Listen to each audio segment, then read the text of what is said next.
வணக்கம். Hema from Madurai. Hema stitching பாயிண்டில் 2 நாளைக்கு முன்னாடி வீடியோ போட்டிருந்தேன். 2 க்ரீன் கலர் ப்ளவுஸ் எடுத்து கொடுத்தாங்க. ஒன்று வந்து ஃபுல் வாயில் துணி எடுத்து கொடுத்தாங்க. நெக்ஸ்ட் வீடியோவில் நான் வந்து டிசைன் பண்ணியிருக்கிறதா போடுறேன்னு சொல்லியிருந்தேன்.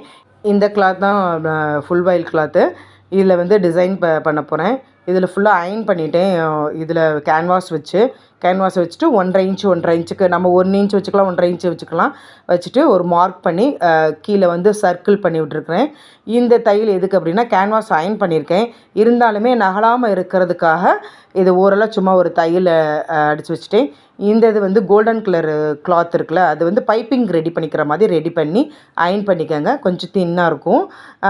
பைப்பிங் நீங்கள் பண்ணுறது மாதிரி பண்ணிக்கோங்க, வேறு எதுவும் வேணாம்.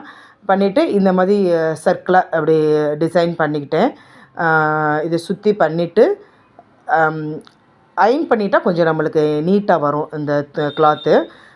நெக்ஸ்ட்டு வந்து இப்போ இந்த ஏரோ மார்க்கு இருக்கே பார்த்தீங்களா, அதுலேருந்து 1 இன்ச்சு மார்க் பண்ணிவிட்டு வாங்க. அதுலேருந்து அப்படியே கர்வாக அப்படி மார்க் பண்ணிவிட்டு அப்படியே ஸ்டிச் பண்ணுங்கள். நார்மல் நூலில் தான் நம்ம ப்ளவுஸ் தைக்கிறோம் பார்த்தீங்களா, அந்த நூலில் தான் இந்த கர்வை ஸ்டிச் பண்ணிட்டு வரேன். உங்களுக்கு வேணுன்னா 2-3 தையல் பேக் அண்ட் ஃப்ரண்ட் இப்படி மாற்றி மாற்றி போட்டுக்கலாம். கொஞ்சம் அடர்த்தியாக இருக்கும்.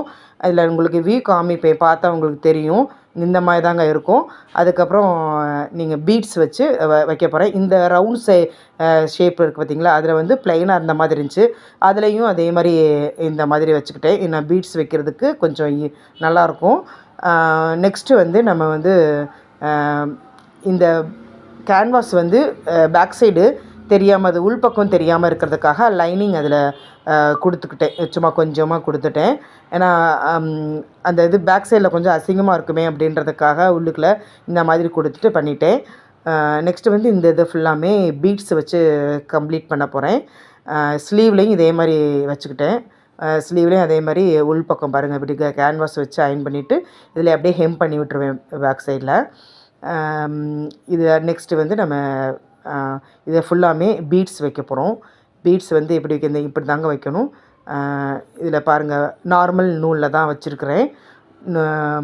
பீட்ஸ் வந்து அது மேலேயும் கீழே அப்படின்னு 3 வர்ற மாதிரி இருக்கும். இந்த மாதிரியும் ஸ்லீவ்லேயும் இதே மாதிரி தான் வைக்க போகிறேன்.